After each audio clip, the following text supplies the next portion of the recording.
Buenos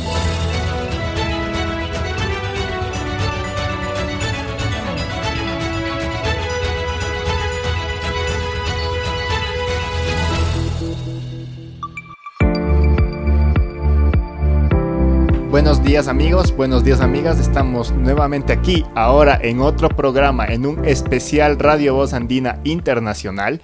Yo soy Sebastián Pales y el día de hoy estoy junto a Claudia Storini y Cristian Mazapanta. Y también con un invitado muy especial de la Universidad de Cuenca. Estamos aquí con Marcelo Guerra. Hola Marcelo, ¿qué tal? ¿Cómo estás? Qué gusto, estimado Sebastián, Cristian y Claudia. Hola, buenos días o buenas tardes, dependiendo de cuándo nos están viendo, con todos y todas. Bienvenidos y bienvenida a este especial de Hablemos en Derecho. Muy buenas tardes con todos y todas, un gusto saludarles, Sebastián, Claudia, querido Marcelo a la distancia y a todos quienes nos escuchan a través de Voz Andina Internacional. Abordaremos un programa muy especial y esperamos que nos acompañen durante estos minutos.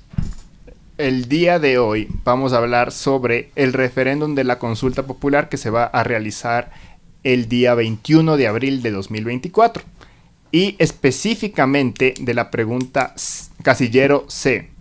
¿Está usted de acuerdo con el establecimiento de judicaturas especializadas en materia constitucional, tanto en primera como en segunda instancia, para el conocimiento de las garantías jurisdiccionales que le correspondan, enmendando la Constitución y reformando la Ley Orgánica de Garantías Jurisdiccionales y Control Constitucional de acuerdo con el anexo 2? Y bueno, el anexo 2 ya es otra historia, es un enorme testamento. Cristian, ¿tú nos puedes decir algún comentario? Muchísimas gracias, Sebastián. Nuevamente expreso un saludo cordial a todos y todas.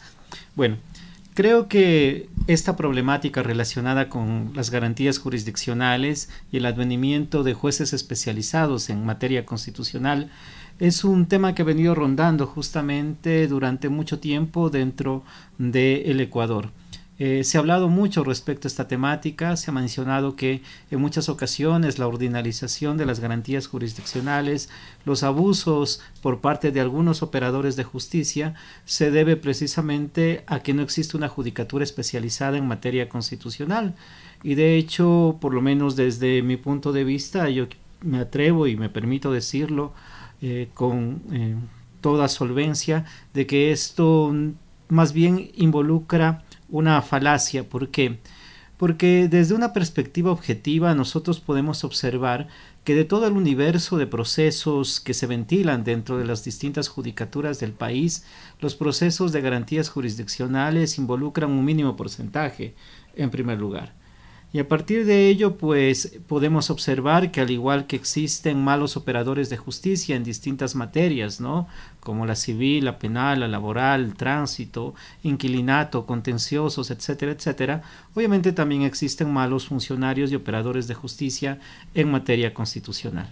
Ahora bien, asumir que debido a estos malos ejemplos o estos malos funcionarios se requiere la incorporación de todo un andamiaje institucional y de nuevos jueces que conozcan justamente el ámbito de las garantías jurisdiccionales podrían llevar a un problema quizá más grave que el que estamos enfrentando en la actualidad. Y esto se debe a muchas circunstancias. En primer lugar, si nosotros consideramos desde una perspectiva teórica, cómo fue configurado el constitucionalismo ecuatoriano, pues todos los operadores de justicia deben tener conocimiento del derecho constitucional. Esto involucra, por lo tanto, que efectivamente todos los jueces y juezas del país son jueces constitucionales, porque dentro del ámbito de los límites y vínculos en los cuales se enmarcan los derechos, se presupone que el rol fundamental de los jueces, cualquiera que sea su materia, cualquiera que sea su especialidad, es justamente tutelar los derechos, mirar la Constitución, y por lo tanto todos los jueces son jueces constitucionales. Así que de por sí, incluso semánticamente, esto no tiene asidero. Ahora bien, ¿qué sucede con esta propuesta? Creo que desde una primera perspectiva ya se comete un equívoco desde mi particular punto de vista. ¿Por qué? Porque establecer un referendo, producto obviamente de un análisis previo que realizó la Corte Constitucional, en donde se señala básicamente que la vía es la enmienda a la Constitución. Creo que la Corte Constitucional no hizo un análisis adecuado y pertinente, toda vez que estamos hablando de garantías jurisdiccionales en cuanto a la protección de los derechos. Y por lo tanto, si existe una afectación a la misma, sí puede existir obviamente de cierta manera una intromisión en el ámbito de las garantías jurisdiccionales. Pero bueno, la Corte Constitucional, con los argumentos que todos conocen a través de su dictamen, determinó que la vía era la enmienda, y ahora el paso siguiente es que se somete al pueblo ecuatoriano respecto a una pregunta que desde una perspectiva amplia parecería, ¿no?, que es una pregunta que se requiere, pero que en el ámbito pragmático, y hacia ello me voy a dirigir este momento, puede tener muchos problemas a la hora de su implementación. Específicamente, ¿por qué? Porque más allá de la pregunta que se está formulando, tenemos un amplio anexo. Miren, queridos radioescuchas y a quienes nos ven. Quienes nos ven por YouTube, pueden ver. Este es el anexo de la pregunta C. Y obviamente esto denota una alta complejidad, ¿no? Esto va a denotar además algunos elementos que son muy peculiares que trae aparejado, porque no solamente que se va a enmendar la Constitución de la República en su artículo 82, sino que además la Ley Orgánica de Garantías Jurisdiccionales también va a sufrir una modificación, pero va a sufrir una modificación en donde no se nos explicita de una manera clara cómo se va a llegar a implementar este tipo de nuevos jueces en materia constitucional. ¿Cuál es uno de los rasgos más complejos que yo veo dentro de esta propuesta y específicamente del anexo? Se está determinando básicamente un tiempo para que entre en vigencia y se lleve a cabo no solamente los concursos públicos de méritos y oposición, sino adicionalmente toda la incorporación normativa respecto a estos nuevos jueces de garantías jurisdiccionales. Y claro, nos encontramos con un problema. Tenemos un año para dicha implementación. Tiene que mediar un concurso público de méritos y oposición conforme el anexo, que en caso de ser aprobado por el pueblo, pues tendrá que cumplirse. ¿A quién se remite esta tarea de implementación normativa? A la Asamblea Nacional. Esto ha sido objeto de varios debates en la Asamblea, ¿no? Es un debate reciente y podemos observar que definitivamente, pues, la Asamblea Nacional ha realizado, ¿no?, ha emitido varios iniciativas o proyectos para la implementación de una justicia constitucional que eventualmente pues podrían también menoscabar, ser desproporcionales o vulnerar dentro del procedimiento derechos constitucionales. Pero además de aquello nos vamos a encontrar también con problemas en cuanto al ámbito de la infraestructura, de los recursos económicos. Llevar adelante un proceso justamente de un concurso público de méritos y oposición para nuevos jueces constitucionales involucra obviamente un fuerte egreso económico. ¿Qué está de por medio? Un proceso electoral de presidente, de Asamblea Nacional. ¿Qué está de por medio adelante? Una nueva conformación legislativa. Seguramente quienes inicien con la implementación, en caso de ser aprobado, de estas reformas legales a la Ley Orgánica de Garantías Jurisdiccionales se quedarán a medio tiempo. ¿Por qué? Porque tiene que venir una nueva asamblea que complemente el trabajo, a su vez que lo inicie nuevamente. Entonces, esos son unos problemas procesales que se podrían evidenciar. Pero en el ámbito pragmático, y esto también nos llama la atención y con esto voy cerrando esta primera parte, también podemos observar que de cierta manera se está de cierta forma estableciendo un cambio simplemente como un cambio de rótulo hacia nuevos operadores de justicia en el país. ¿Y a qué me refiero con aquello? Miren, por ejemplo, se menciona dentro de los anexos, específicamente en el contexto de una garantía tan importante, todas son importantes, pero quiero centrarme en aquella, en una garantía como el habeas corpus, y se manifiesta que los nuevos jueces especializados en garantías jurisdiccionales conocerán un habeas corpus. Si la naturaleza, entre comillas, de este cambio que se va a realizar a la Constitución y las reformas a la ley orgánica es buscar de cierta manera una tecnicidad para el conocimiento de estas garantías y que los jueces especializados no cometan los mismos hierros que han venido cometiendo ciertos jueces bajo el sistema actual, ¿qué nos garantiza que ahora estos nuevos jueces de garantías jurisdiccionales, ¿verdad?, conozcan elementos tan técnicos como, por ejemplo, una privación de libertad ilegal, arbitraria o ilegítima?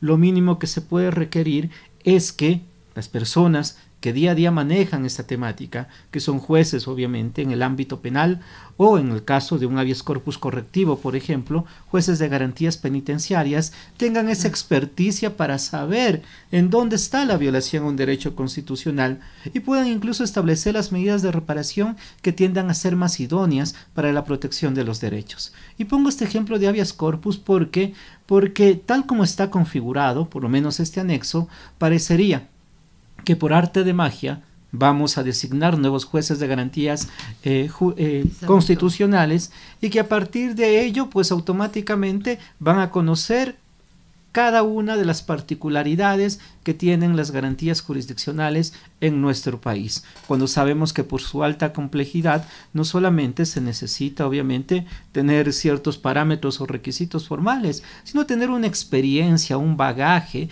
respecto a determinados temas que están involucrados obviamente con la tutela de los derechos constitucionales. Yo me pregunto, tenemos nuevos jueces de garantías jurisdiccionales a través de un concurso público de méritos y oposición. Pero ¿y si nos encontramos con jueces de garantías jurisdiccionales nuevos que desconozcan, qué sé yo, elementos básicos de derecho procesal constitucional, que les llegue un habeas corpus que deban resolver o convocar una audiencia dentro de las 24 horas y no tengan ni siquiera una noción de lo que es, qué sé yo, una prisión preventiva, una caducidad, un ámbito de un sistema penitenciario?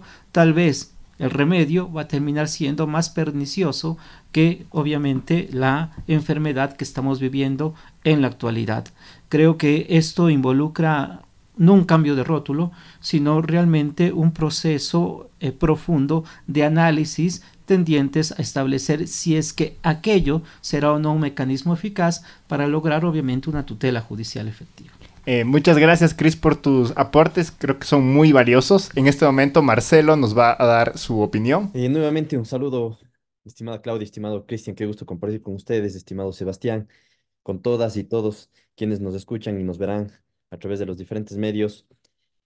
Bueno, en realidad la pregunta que tú haces, Sebastián, y por supuesto bajo la misma línea de los aportes que ha hecho Cristian, creo yo que estamos ya en un grado de madurez bastante fuerte para entender para qué han servido las consultas populares, en este caso un referéndum o los diferentes referéndums que se han venido dando básicamente desde el año 2011 y que de una u otra manera me atrevo a manifestar o a dejar sentada la hipótesis de que han sido mecanismos utilizados para legitimar diferentes proyectos políticos, ¿no? Esta idea del populismo plebiscitario, o sea, es decir, yo creo que ya estamos muy maduros para entender qué es lo que se puede preguntar y qué es lo que no se puede preguntar. Y quiero entrar al tema de la pregunta con un ejemplo muy sencillo que se me viene en este momento a la cabeza.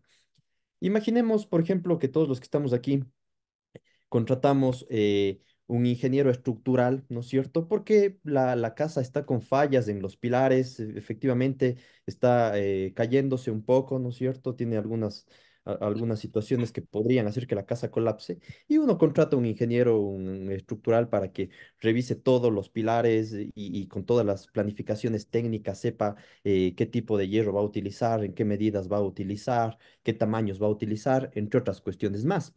Entonces uno espera que esa persona que es técnica, que ha estudiado, que se ha preparado justamente para eso, ¿no es cierto? Nos diga, miren, la casa tiene estos problemas y efectivamente vamos a proceder de esta manera a arreglar la vivienda con estas reformas estructurales en sentido estricto. Y él sabrá, bajo los estudios técnicos que haga, qué material utilice, qué forma utiliza, el peso que va a resistir esa vivienda bajo la estructura que sea implementada a partir de su contratación. Pero imaginemos nosotros que ese ingeniero estructural nos empieza a preguntar a nosotros que le hemos contratado, ¿no es cierto?, para que haga el trabajo, que, oiga, no sé si usted quiere que le ponga de 5 centímetros o de 10 centímetros, en este caso las vigas. No sé si es que usted quiere que lo haga con hormigón o no lo hago con hormigón y las dejo así en hierro visto. Y empiece con una serie de preguntas más técnicas, ¿no es cierto?, de las cuales yo desconozco. Yo voy a llegar a decirle, oiga, yo le he contratado a usted para que usted efectivamente haga el trabajo, porque usted es el que entiende de eso, no para que me pregunte a mí, porque yo no sé precisamente esas circunstancias por las cuales le he contratado. Basta con decirle que yo le he dicho a usted que arregle para que mi vivienda funcione. En ese sentido, ¿y por qué pongo ese ejemplo? Porque termina igual este tipo de preguntas que se están haciendo a través de este referéndum, puntualmente el tema de los jueces constitucionales especializados.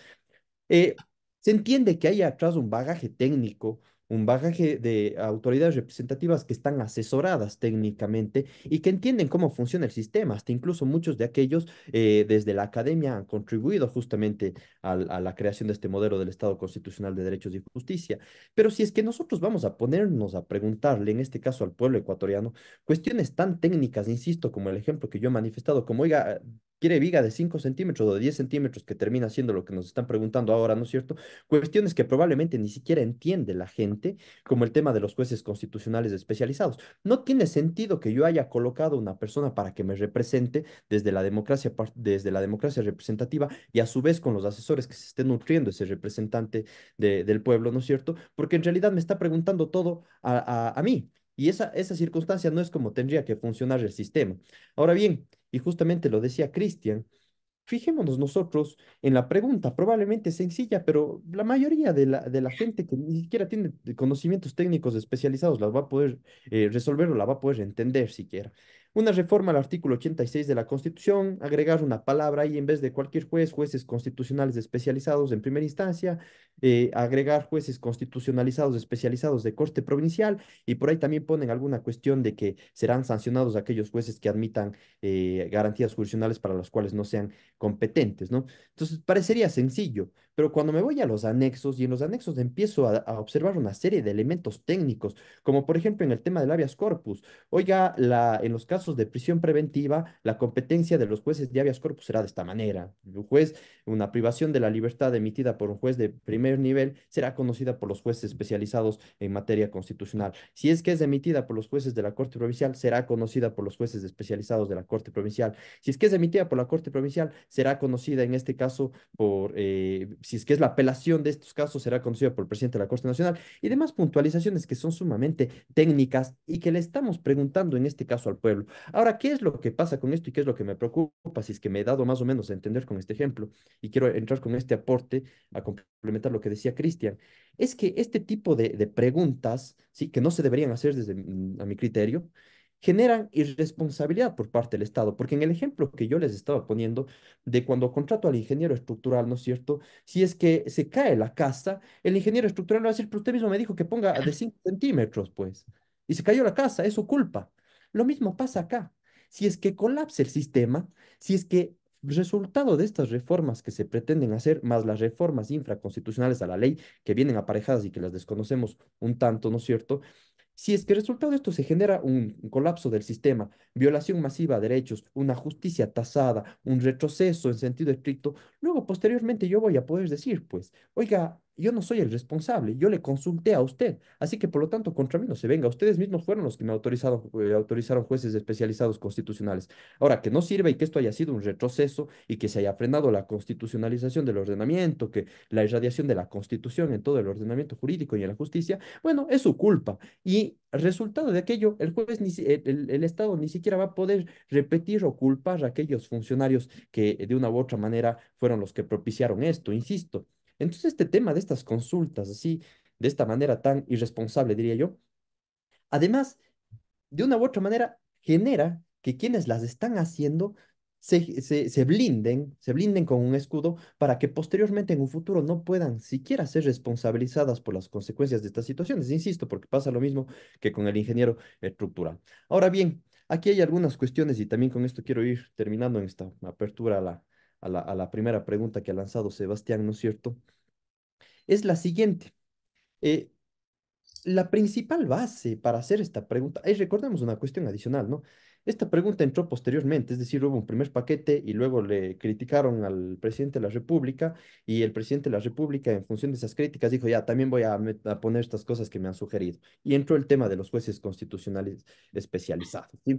Y esto de los jueces constitucionales especializados entra bajo el pretexto de frenar el abuso del derecho que se venía dando en las garantías jurisdiccionales. Entonces, claro, hasta cierto punto nosotros estábamos comunicados o podíamos percibir que externamente lo que sucedía era que estaban por ahí presentando habeas corpus de forma masiva y las personas privadas de la libertad con sentencia condenatoria ejecutoriada, llámese delincuentes, si quieren ustedes, estaban siendo puestos en libertad. Por ahí las medidas cautelares estaban siendo abusadas en los procesos políticos para conseguir proyectos políticos y una lucha política a través de estas garantías jurisdiccionales. Por ahí una acción de protección que una jueza, desde el punto de vista de la corrupción, utilizaba para, a través de los efectos intercomunis, ir extendiendo esto a todo el mundo. Es decir, venía alguien más, oiga, sí, en mi sentencia yo dije esto, muy bien, usted también se ve beneficiado, usted también se ve beneficiado, etcétera, etcétera.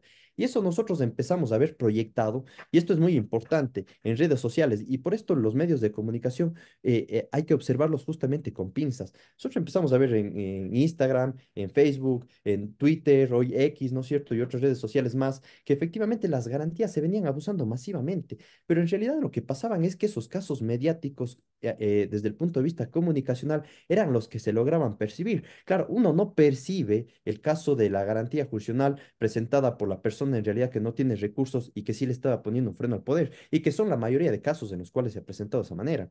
Pero insisto, nosotros empezamos a ver esto desde ese punto de vista y esa proyección política. Valía lanzar esa pregunta, ¿no es cierto?, para de una u otra manera quedar bien y dar una respuesta a ese abuso mediático de las garantías jurisdiccionales que se habían venido dando. Insisto, que es mínimo. No, si hiciéramos un análisis de data, no es el mayor número de garantías las que se abusan, es un número mínimo y, insisto, son utilizadas desde el punto de vista político.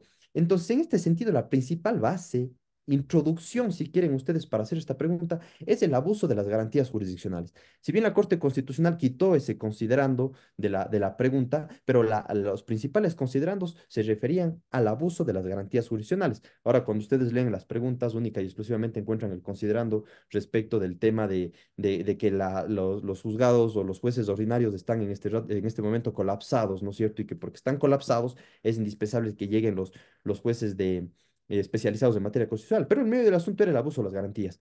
Ahora, el abuso de las garantías, y con esta pregunta termino, se frena con crear jueces constitucionales especializados o se frena con, valga la redundancia, frenar a los abusadores del derecho. ¿Y por qué digo esto? Cuando usted empieza a leer los habeas corpus y las sentencias de los habeas corpus, por ejemplo, que se habían presentado abusando del derecho, pongamos el caso del expresidente Jorge Glass, uno empieza a ver en esas demandas que hay un conocimiento profundo de la jurisprudencia de la Corte Constitucional en temas de habeas corpus. Por ejemplo, demandas muy amplias, redactadas con muchos tecnicismos, es decir, hay un conocimiento profundo, pero lo que pasa no es el desconocimiento de las garantías muchas veces o de la jurisprudencia de la Corte Constitucional, porque ya hemos tenido 15 años y los jueces han empezado a empaparse de esa jurisprudencia de la Corte Constitucional.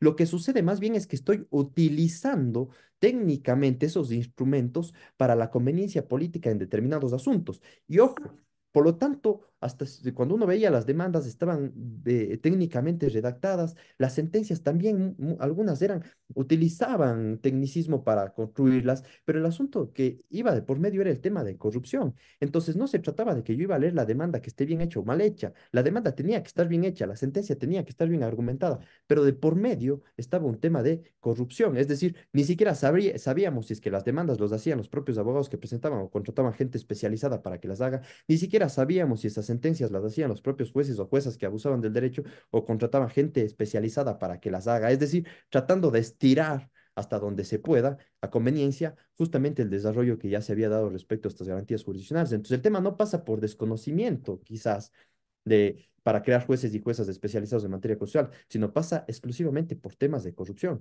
Yo eso es lo que tengo que frenar. Fíjense ustedes lo que decía Cristian y con esto concluyo. Vamos a tener jueces constitucionales especializados, pero en materia constitucional es bien difícil que exista la especialización. ¿Por qué razón?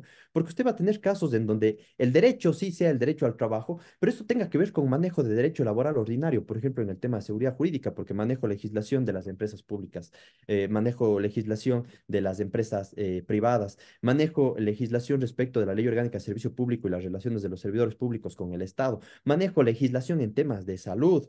manejo temas, cuestiones de expropiación, manejo cuestiones civiles, es decir, se manejan distintas materias en los diferentes procesos. A mí lo que me da la idea es que en el evento de que se designen jueces constitucionales especializados, estos jueces constitucionales especializados a cierto punto se van a volver medio locos, pues, porque este mismo juez constitucional especializado va a tener que saber de habeas corpus y de temas penales, de la prisión preventiva, de la detención en la fase preprocesal. Ese mismo juez va a tener que conocer el tema del manejo de la ley de protección de datos para el tema del habeas data y en general toda la materia respecto a esta circunstancia. El tema de qué es información pública, qué no es información pública. En las acciones de protección tendrá que conocer temas en materia de salud, temas en materia de grupos de atención prioritaria, ley orgánica de discapacidad, temas de leyes que regulan cuestiones democráticas, temas que regulan la administración pública, entre otras cosas más. Ese juez va a colapsar, cuando en realidad cuando usted tenía una variedad de jueces ordinarios que conocían eso, lo que hacían es centrarse e investigar el caso puntual, pero no es que les llovían acciones de protección sobre esto todo el tiempo. Quizás les caían bastantes acciones de protección sobre casos similares, que ya hasta cierto punto los jueces formaban un criterio y se les hacía fácil resolver. Ya difícil es que les haya llegado un caso constitucional muy complejo que les haya tomado mucho tiempo resolver en ese sentido. Entonces, por ejemplo, para mí una de las cuestiones que debe haberse hecho fuertemente es atacar el tema de quienes desnaturalicen las garantías jurisdiccionales, quienes abusen del derecho. ¿Cómo? Con garantías de no repetición, empiecen a sancionar a esas personas en primer lugar, ¿no es cierto? Y en segundo lugar, que el Estado está siendo desfalcado por las reparaciones económicas. ¿Y dónde están los procesos de repetición que se hayan iniciado en contra de quienes fueron los responsables para que llegásemos a esas reparaciones económicas? ¿Por qué no fortalecemos el proceso de repetición? El rato que hay una fortaleza del proceso de repetición y a las personas que irresponsablemente están asumiendo ciertas funciones, les den en el bolsillo, ya van a ver cómo el tema se asume con mayor responsabilidad y el número de garantías jurisdiccionales hubiese descendido considerablemente. Entonces, ojo, y con esto concluyo. Ataquemos el tema de la corrupción, la falta de ética, ataquemos a los abusadores del derecho y por otra parte, un sistema de fortaleza para que el Estado pueda recuperar justamente las inversiones, no inversiones, no, sino las reparaciones que haya tenido que hacer resultado de la violación de derechos que se hayan venido dando. Pero no inventarme un grupo de jueces especializados constitucionales que se van a volver locos y que además no sabemos ni siquiera cómo van a funcionar. ¿Qué pasa en los cantones pequeños? ¿Qué va a haber un juez especializado constitucional con un juez multicompetente en los cantones pequeños? ¿Qué va a pasar en las provincias pequeñas? ¿Va a haber una sala especializada en materia constitucional o van a hacerlo a nivel distrital? No entiendo cómo va a funcionar.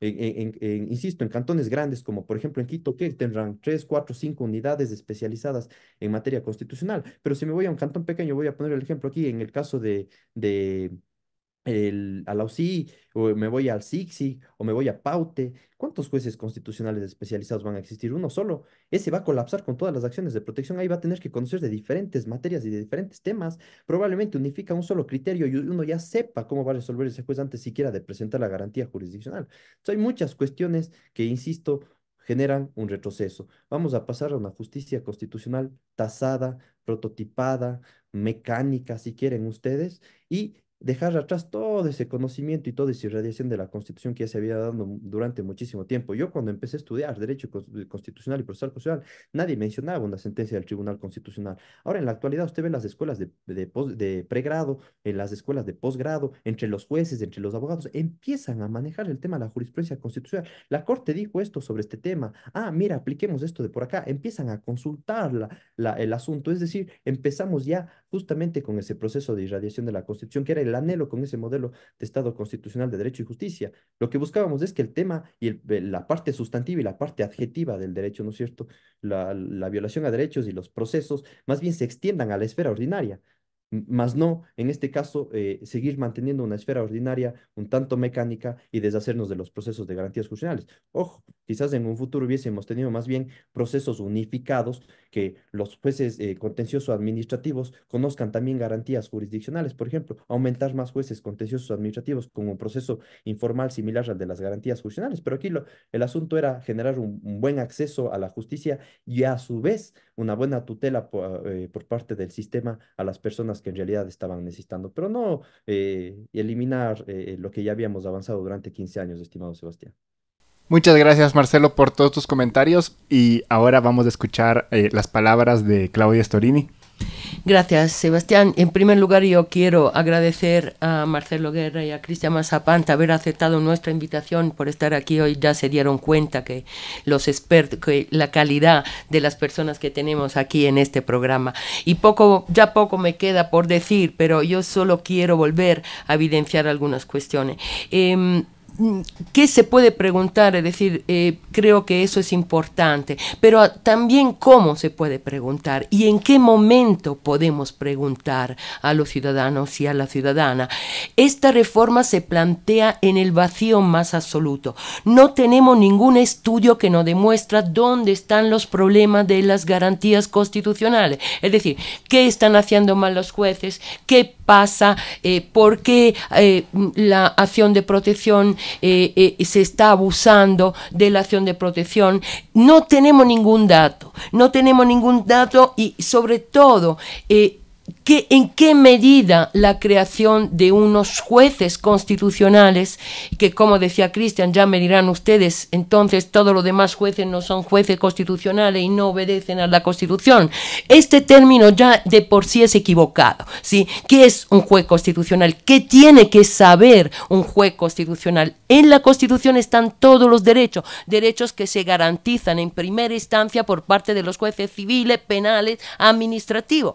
Entonces, eso ya es un problema bien importante, esta definición de jueces constitucionales. Pero yo creo que una reforma del derecho procesal tiene que ser una reforma seria. ¿Seria en qué sentido? El derecho procesal es el derecho que nos garantiza exactamente frente a todos los abusos y a todos los arbitrios. Entonces, tal vez el legislador y el presidente, antes de plantear esta pregunta, debería haber preguntado: ¿está bien la ley de garantía? ¿Está bien redactada? ¿Está bien hecha como para que estas garantías funcionen al máximo de su potencialidad? Yo no voy aquí a enunciar los requisitos de admisión de la acción de protección, por ejemplo, es un desastre. La ley de garantía es un desastre.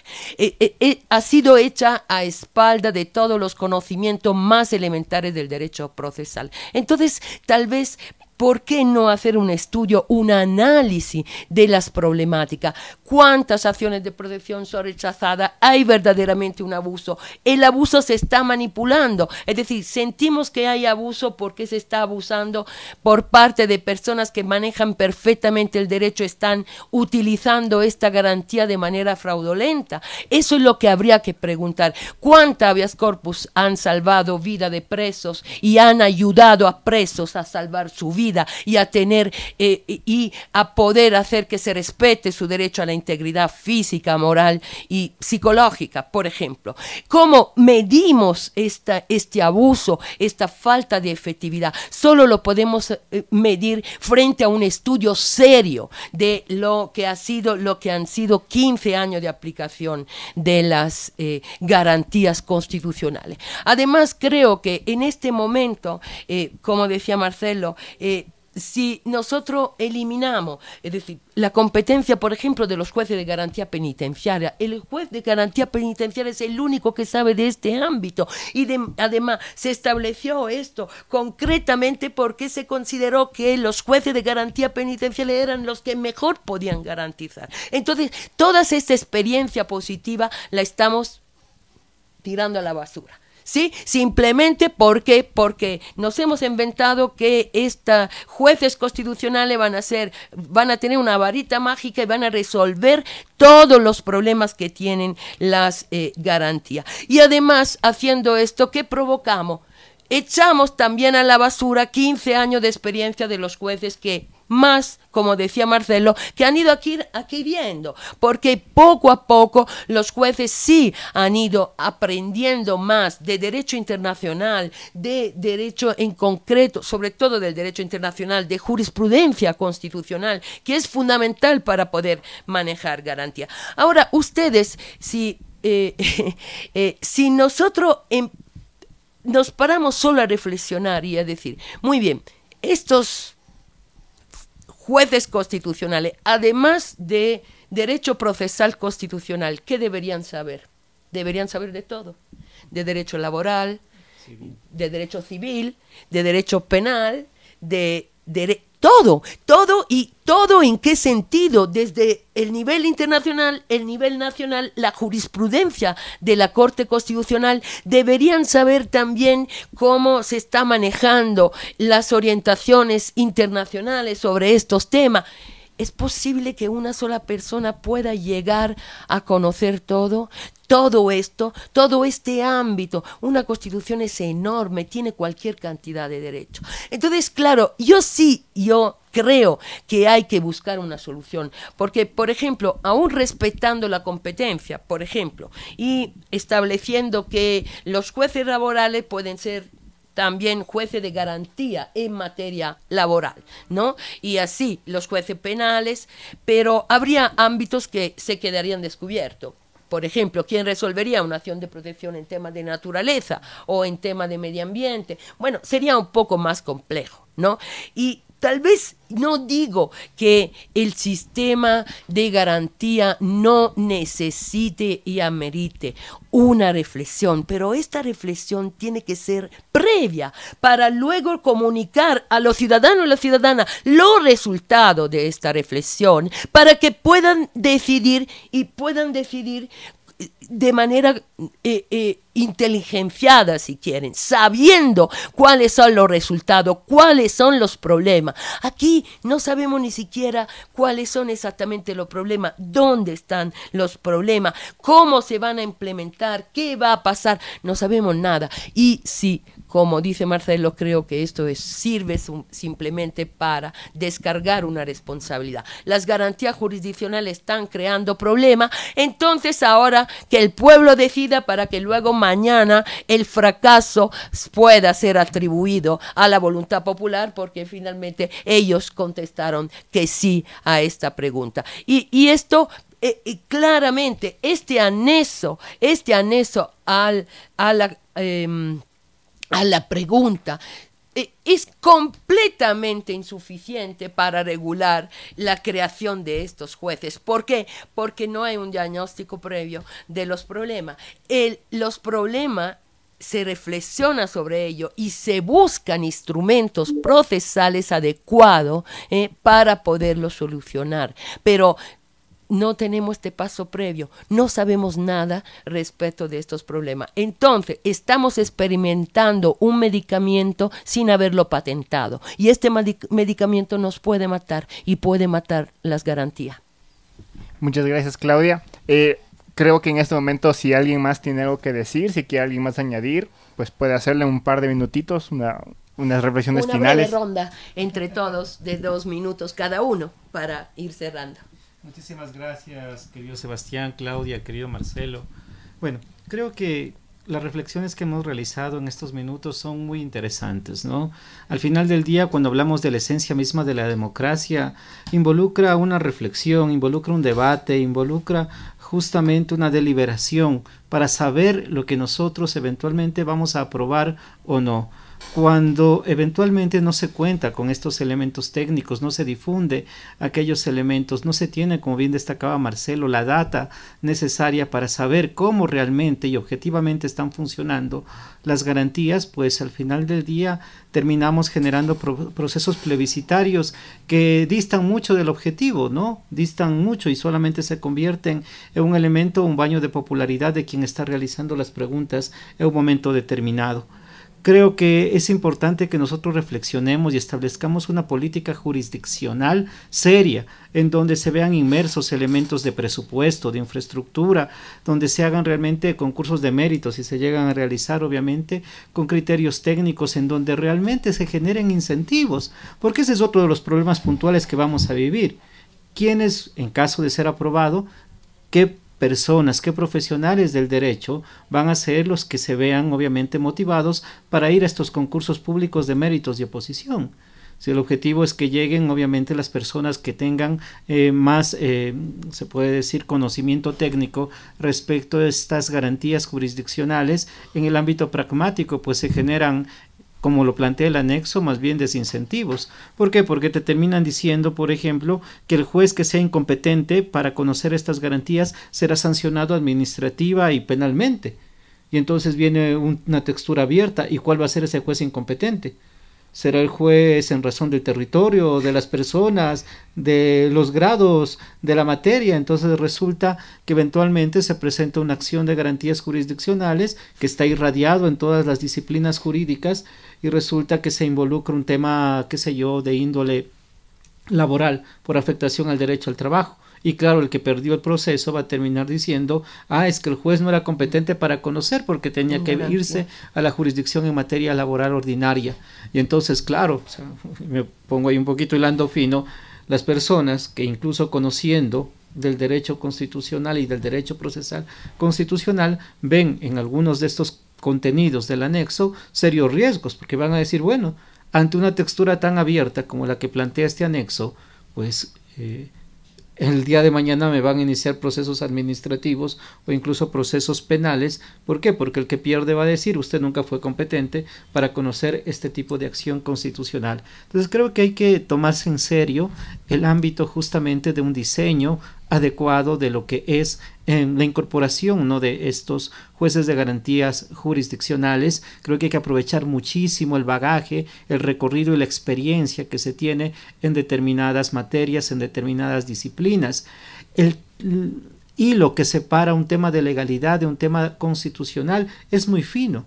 Y a partir de ello, ¿quién mejor, por ejemplo, que un juez penal para conocer un tema relacionado con habeas corpus, un juez de garantías penitenciarias para conocer un habeas corpus correctivo? ¿Quién mejor que un juez laboral, por ejemplo, para conocer una posible afectación de derecho al trabajo o derechos conexos? Un juez civil para conocer un tema relacionado con derechos de la propiedad, por ejemplo. Se podría aprovechar de mejor manera esa experiencia que obviamente un operador de justicia lo va obviamente plasmando a través de los años y obviamente a través de los procesos que paulatinamente resuelven. Y cierro nada más con esto. Miren, finalmente algo que también llama mucho la atención dentro de el anexo respectivo, que si bien es cierto ya lo contempla la Ley Orgánica de Garantías, pero ahora, como bien destacaban, nos ponen al pueblo ecuatoriano a aprobar también los anexos y dice que los días que no son hábiles conocerán los jueces de garantías jurisdiccionales de turno. Y claro, esto podría ser un caldo de cultivo también para posibles actos de corrupción.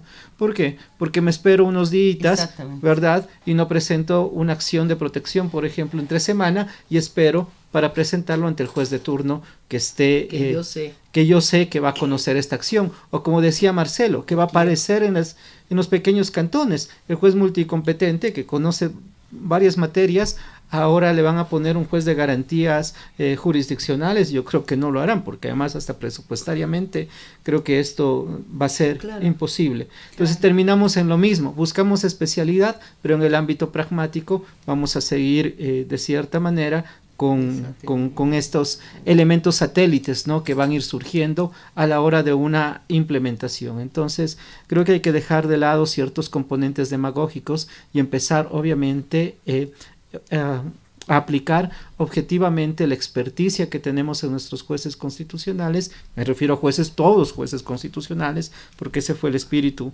obviamente de nuestra constitución y de nuestros constituyentes, y en virtud de aquello pues buscar lo que tanto queremos, ¿no?, una adecuada tutela judicial efectiva y, cómo no, combatir la corrupción respecto a malos elementos judiciales que también existe en el Ecuador. Muchas gracias, Cristian, por tus reflexiones finales. No sé si Marcelo nos quieres comentar algo. Sí, muy brevemente, estimado Sebastián. Y partiendo de lo que dice justamente Cristian, ¿no? Tantas incoherencias que se pueden presentar, el famoso juez de turno. Bueno, el juez de turno en un cantón pequeño va a ser siempre el mismo. O sea, el mismo juez va a trabajar 7 días a la semana todo el tiempo, ¿no? Pensemos en eso. O en los cantones que sean medianos o grandes, igual tendremos 2, 3 jueces especializados. ¿Quién sabe qué? Porque se habla de 200 y pico de jueces por el mismo número de cantones que tiene el país. Entonces, definitivamente yo no entiendo cómo va a funcionar eso de ninguna manera. Con que uno tenga un juez especializado en un cantón mediano o pequeño que haya formado un criterio sobre alguna cuestión, nadie le va a mover eso porque hasta incluso generaría precedentes autovinculantes para él mismo. Entonces la justicia constitucional se va a volver mecánica y tasada. Y ese no era el objetivo, ¿no? Era el objetivo de la cultura esta, o lo que se llama como la mera legalidad, ¿no? Lo que se conoce como la mera legalidad, era básicamente que se vea envuelto del sistema de constitucionalidad, de jueces constitucionalizados.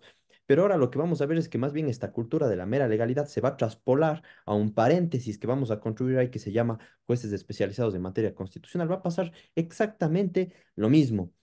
Ahora bien, fijémonos nosotros, si aún no logramos tener una Corte Nacional de Justicia con jueces nacionales, con jueces de la Corte Nacional por temas presupuestales, ¿creen ustedes que vamos a tener un sistema tan íntegro de justicia constitucional especializada? Es sumamente difícil que eso llegue a presentarse. Lo que más me preocupa a mí. ¿Qué van a hacer esos jueces constitucionalizados si es que llegan? Porque nosotros hemos visto últimamente que la jurisprudencia de la Corte Constitucional ha empezado a restringir las garantías. Por ejemplo, esta última sentencia, y la dejo solo mencionada, esta 2006-18 EP/24, que dice que todo el tema del ámbito laboral entre servidores públicos y la administración pública se tendrá que solventar si es, en lo contencioso administrativo o ante los jueces laborales si es de empresas públicas o de empresas privadas. O sea, si es que yo ya empiezo a restringir así tan fuertemente las garantías con temas tan abstractos, bueno, yo me pregunto qué van a llegar a resolver los jueces especializados en materia constitucional. Quizás resolverán solo temas de la naturaleza, porque probablemente ya queden eso, porque el tema de los servidores públicos ya no le pueden poner un freno al Estado porque han sido restringidos. Entonces, si es que estoy restringiendo las garantías y aparte estoy generando jueces especializados en materia constitucional, es una completa contradicción y una completa falta de coherencia en sentido estricto. Ahora, estoy de acuerdo con que me digan a mí, lo que pasa es que el sistema de justicia ordinario no funciona, lo que pasa es que hay que mejorar el sistema de justicia ordinario, los procedimientos, los tiempos de asistencia y de capacitación de los funcionarios, etcétera, en el sistema de justicia ordinario. Sí, pero eso justamente es lo que debía haber ido sucediendo poco a poco y el sistema constitucional debió haber ido enseñándole al sistema de justicia ordinaria de un sistema de mayor rapidez, de mayor flexibilidad, de una dinámica probatoria diferente, entre otras cuestiones más, ¿no? Pero no todo lo contrario, pues. No es que elimino las garantías, restringo las garantías, creo jueces especializados constitucionales para que sean más mecánicos y efectivamente conozcan casos muy puntuales en materia de garantías constitucionales y luego me estoy preocupando en reformar el sistema de justicia ordinaria, el sistema procesal de justicia ordinaria sobre todo. No, no puedo hacer las cosas al revés, pues.